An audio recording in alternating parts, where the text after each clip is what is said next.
So yeah, national security is one of the most powerful notions in modern times. To swindle, I think, people, to do things that are not in their best interest, and to support massive military complexes that are not in anybody's interest, but that are like cancers feeding on society.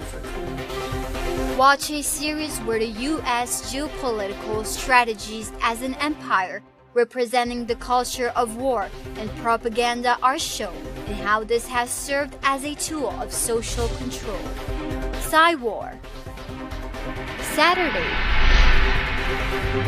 Only on Telesur.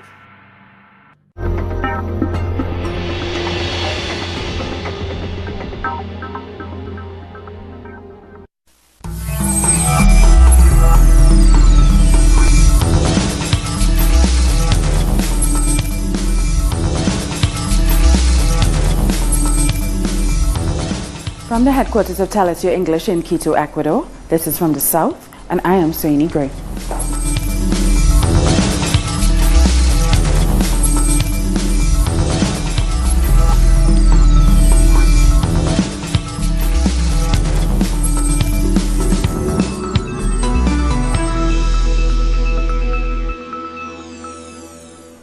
Bolivia has formally taken over the presidency of the Union of South American Nations, or Unasur. The country will hold this position for 1 year. Creating a South American citizenship and promoting free movement are two of Bolivia's main goals. Another key issue is the election of a new Secretary General for the bloc. During a press conference at the Unasur headquarters in Quito, Ecuador, the Bolivian Foreign Minister Fernando Wanacuni Manami said his country would promote dialogue as the main tool to promote advances in the bloc beyond ideologies. Dialogue is the key. It is a very important mechanism that should be promoted at the highest levels. Unasur is a reality. Geographically, we are here together. We are neighbors. This is a mechanism to give sense to the historical and geographical reality of us being neighbors. So we have a historic responsibility to look beyond ideologies and work together. Bolivia will now hold the presidency of Unasur from 2018 until 2019. So what is Unasur and what is it for? The Union of South American Nations has 12 member nations with a total of 400 million citizens. It was created in 2004 for political, economic and cultural integration. Since its beginning, it was led by progressive governments in the region. There was a right-wing shift when Argentina held the presidency, with more attention being given to Mercosur and the Alliance of the Pacific. Now Bolivia will seek to turn it again towards the left. Evo Morales said it will strengthen the concept of South American citizenship. Another challenge would be to choose a new Secretary General. The Venezuelan President Nicolas Maduro has responded to rumors that Argentina, Brazil, Chile, Colombia, Peru and Paraguay could abandon Unasur. Maduro told the media that he hoped these countries with right-leaning governments would not abandon the project of regional integration. He said Unasur is the legacy of all Latin Americans. Maduro also announced he would be traveling to Cuba to discuss a series of proposals to strengthen integration in the Caribbean through ALBA and Petrocaribe with the new president Miguel Diaz-Canel. A major solidarity protest has taken place in the London neighbourhood of Brixton to support the amnesty calls for the Windrush generation. More than 1,000 people gathered in Windrush Square to put pressure on the British government to ensure the citizenship of persons whose parents came in the post-war period as citizens and have since faced numerous attacks on their legal right to remain.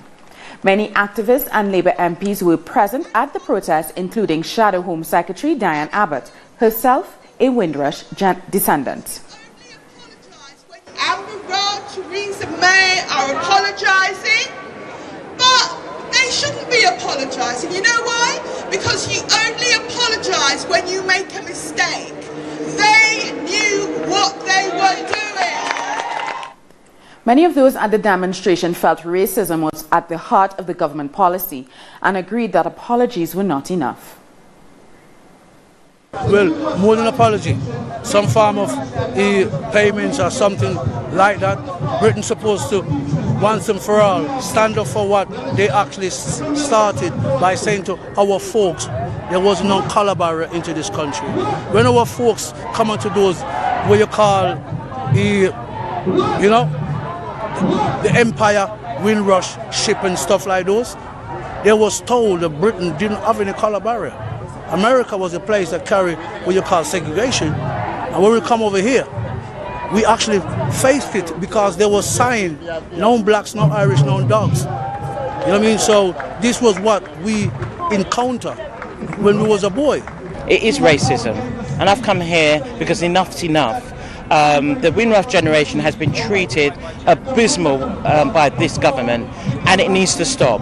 The issues are relating to the policies that have made it very hostile for immigrants. And even when they arrived, some in the late 40s, some in the 50s, and in the 60s, when my parents got here, it was hostile. Their policies and procedures alienated them, it marginalised them, and it brought around segregation. They had to fight for their very existence. And they were invited to this country to help build the country. And they were treated with disrespect. And it continues in 2018, and it has to stop. So the fallout from the Windrush scandal is causing great distress to English people of Caribbean origin. Earlier I spoke to Chantal Miller, who attended the Special House of Commons meeting on Thursday about the scandal, and she told me some of the most important takeaways from that meeting. I think for me, one of the most important takeaways was that we cannot allow this issue to be swept under the rug, as it were, and we have to keep what is happening in the public's mindset. We have to push our local MPs. We have to contact the media with our individual stories and encourage persons to do so. This is vital. This is important. This is not something that we can actually afford to be polite about. That was one of my biggest takeaways. Now, I know you do a lot of work with the Caribbean community in London. Tell me, how has this affected Caribbean-born English people, and is there widespread feeling of insecurity? And of course, let me just let my audiences know, you are third-generation Windrush, aren't you? I am indeed. My mother was sent for when she was 6 years old by her parents, who were asked to come to this country to rebuild after the Second World War. So I am indeed third generation. And talk to me about how the community is feeling, how they're coping with the fallout of this scandal. We are angry. We are disenfranchised. We are frustrated. It's such a melange of feelings, Soyini. It's anger. It's hurt. You know, as I think it was Diane Abbott said last night. You know, the Windrush generation are some of the most patriotic British citizens that you would ever find. And it's so true. You know, if I don't stand to attention during the national anthem, even if it's been played in my grandmother's house, the looks that I get are serious. So, you know, to have this come up, to feel that all the work that they've contributed to rebuilding this country has been taken for granted, it's like a slap in the face, really. And so the community is angry, and we're hoping to harness that anger into action. We'll take a short break now, but join us again after this look at what our multimedia colleagues are reporting.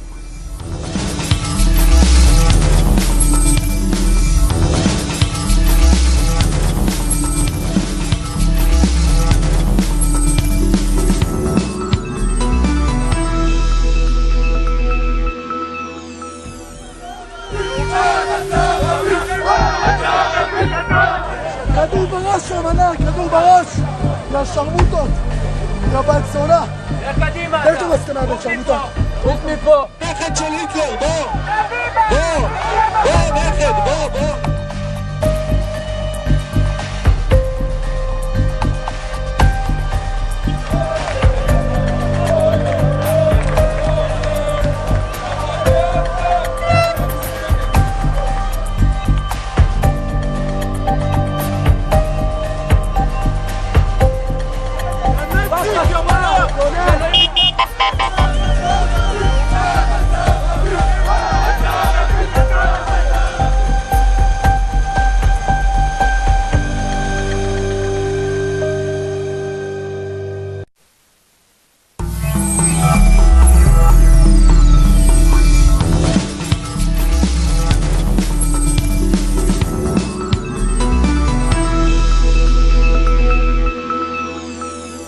Welcome back. The 5 candidates in Venezuela's presidential election will begin campaigning on Sunday. Meanwhile, the National Electoral Council is continuing with the preparations for the vote on May 20th. Our correspondent Freddie Gillingham has the latest from Caracas.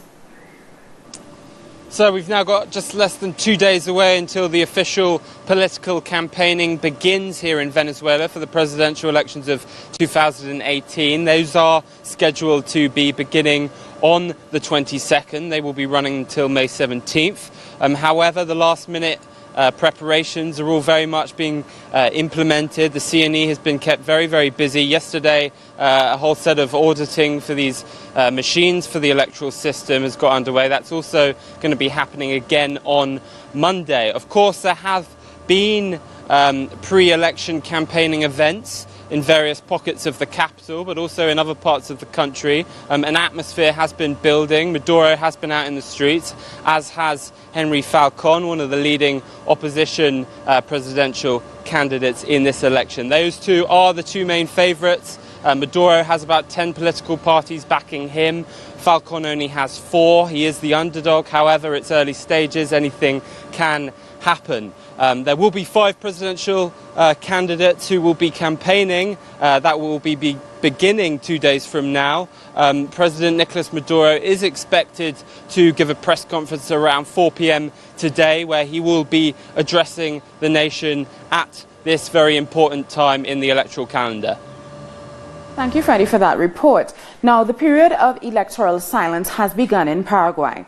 During their campaign closing ceremonies, the presidential candidates from the country's 2 leading parties expressed their desire to win the elections. On the last day of his electoral campaign, presidential candidate Efraín Alegre appeared confident of an upcoming victory. Alegre promised that the youth will be a priority for his government. We're going to take the Paraguayan young people to university, not to military bases. Alegre insisted that his administration will tackle corruption and will lower energy costs. Paraguay's former president, Fernando Lugo, who was overthrown during a coup in 2012 and now leads the left-wing party Frente Guaso within the Ganar Alliance, is one of Alegre's supporters.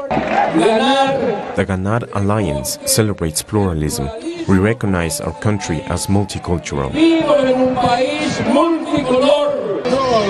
The ruling government's party held its campaign closing ceremony 30 kilometers outside of the city of Asunción. Like Alegre, conservative candidate Mario Abdo Benítez also showed great confidence in his victory. During his speech, he vindicated his father, who was linked to the 35-year-long Stroessner dictatorship, a regime guilty of assassinations, human rights violations, torture, and the disappearance of people.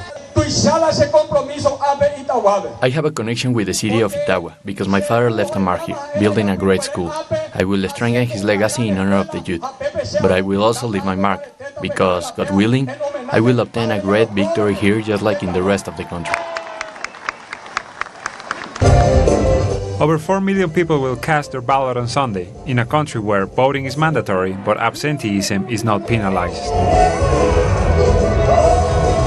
The dialogue process between the government of Colombia and the ELN was affected after the president of Ecuador, Lenin Moreno, decided to stop hosting negotiation talks. Nonetheless, both parties have reaffirmed that they will continue working to reach a peace agreement.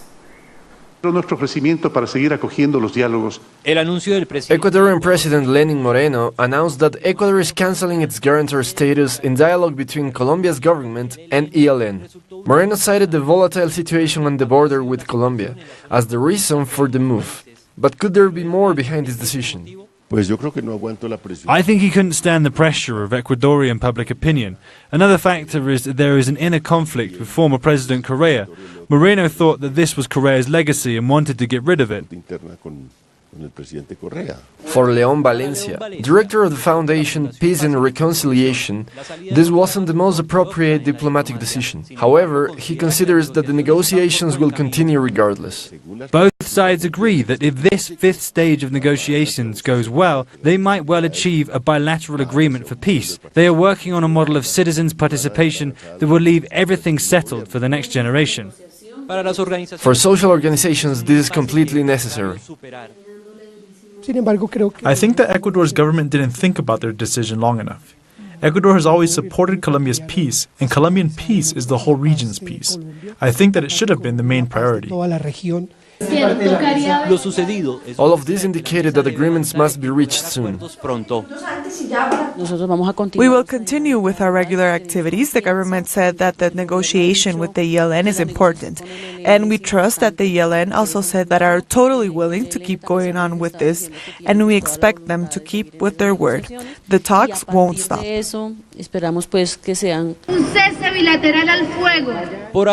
Now the question on everyone's mind is which of the other guarantor countries will receive these negotiations. Of all of them, Chile looks like the most likely step up. José Manuel Jiménez, Telesur, Bogotá, Colombia. Colombia's government will strengthen police numbers in the country during the presidential election on May 27th. Around 165,000 policemen will oversee every voting center in the country. The government is also putting in place a special commission to fight cyber attacks on election day. This announcement was made by President Juan Manuel Santos after meeting with the National Electoral Commission of Electoral Guarantees. Social and political leaders continue to arrive in Curitiba, Brazil, where the former president, Luiz Inácio Lula da Silva, is imprisoned. On Thursday, popular theologist Leonardo Boff and the Nobel Peace Prize winner from Argentina, Adolfo Pérez Escobar, tried to visit Lula, but a judge prevented the reunion between the three longtime friends. Social movements have criticized the imprisonment of Lula, saying he is isolated and he should be classed as a political prisoner. We are here to show our solidarity with the people of Brazil, our solidarity with President Lula, and our concern due to the persecution of the powerful elite against the popular sovereignty. We are here to fight for President Lula, who has been kidnapped by the neoliberal elites.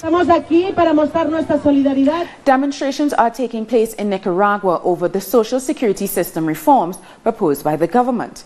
People for and against the reforms have protested for 2 consecutive days in the capital, Managua. Government supporters are asking protesters to end the demonstrations without violence. Authorities have said the demonstrations against the reforms of the social security system are a political manipulation and an attempt to destabilize the country. May peace fill the hearts of everyone in this community. Violence serves nothing. Every family here has had a share of pain, and that is why we are making a call to build peace. This is the best way to move forward, and what we need to teach our children, and to leave them a better country. We're going to take another short break, but join us again after another look at what our multimedia colleagues are reporting.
London, this lovely city.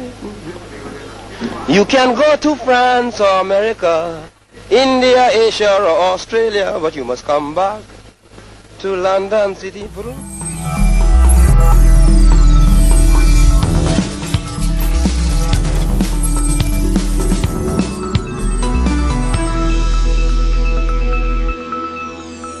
Welcome back. Thousands of U.S. students have walked out of class, calling for an end to gun violence and tougher restrictions on firearm sales. Thousands of students filled the New York City's Washington Square Park. Then the students marched to the U.S. Capitol building. More than 2,000 similar protests took place around the country today. Thank you, Francesca, for that report. South African President Cyril Ramaphosa had to leave the Commonwealth Summit in the UK to deal with a major protest at home. People have been demonstrating in Mahikeng, a town in the country's northwestern province. The protesters are demanding better jobs, better housing, and the construction of roads and hospitals. They're also calling for the resignation of their province's premier, who belongs to Ramaphosa's African National Congress Party. Chairperson of the Economic Freedom Fighters, Betty Dial, explains that this protest has caught the president's attention because it's being linked to South Africa's controversial Gupta family. The issue of corruption it's happening nationally, but in the Northwest Province it is worse because there's an exposure of a lot of corruption, upfront payments, frauding the laws of accounting in our province, money being paid particularly to a company that is linked to the Guptas who are in the country of South Africa, alleged to be engaged in a lot of corruption within government offices in various provinces of the country. Now, in the Northwest, it is clear that the Supra or the Premier is linked to the Gupta family, and he has, along with the Gupta, being engaged in corruption. The Basque separatist group in Spain, ETA, has apologized for its 4-decade-long terror campaign that has claimed more than 800 lives. The apology comes ahead of the group's supposed dissolution next month. In a statement, ETA says it takes responsibility for all the killings and the pain it's caused to the victims and their families.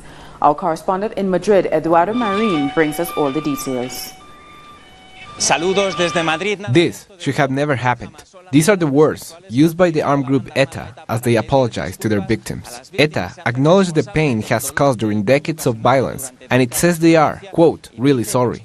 However, the group makes a distinction between victims as it only refers to those who were not part of the conflict, thereby ignoring those victims that were either politicians or members of the security forces.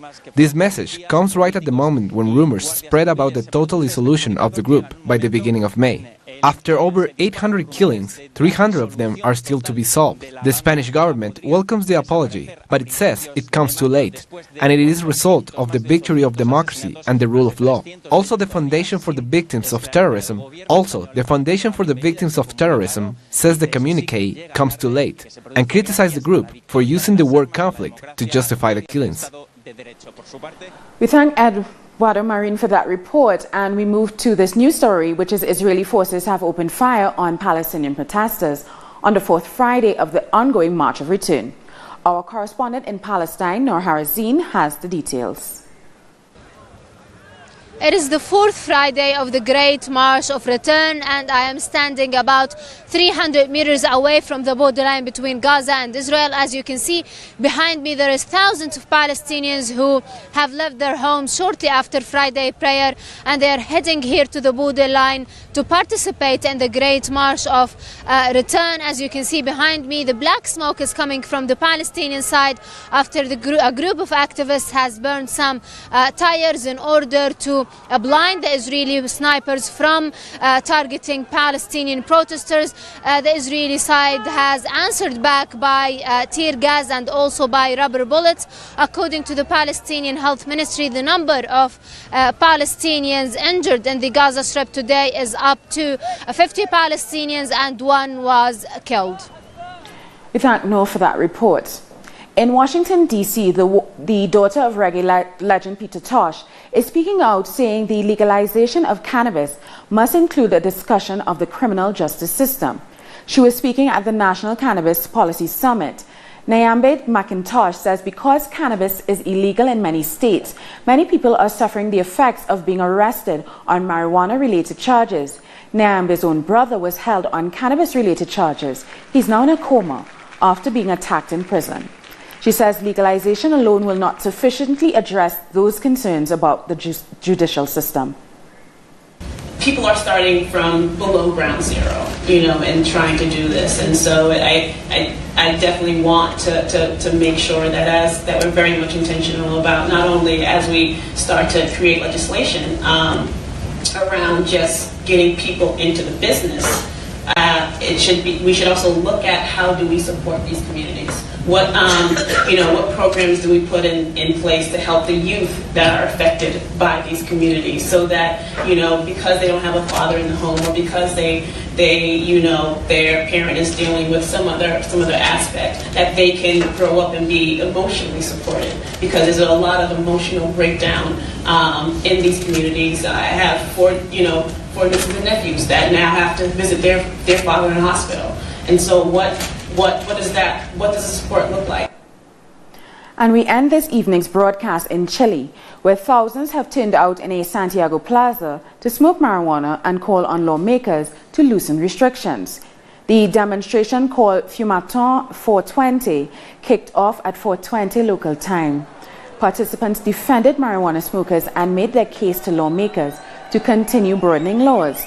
In 2015, Chile legalized the use of medical marijuana. And we've come to the end of this news brief, but for these and many other stories, you can find them on our website at talisurtv.net/English.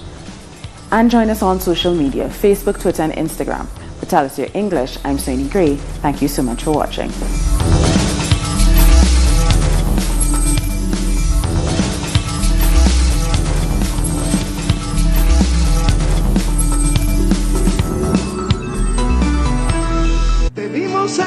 Navegando siempre junto a él, desafiando gigantes que molinos decían ser.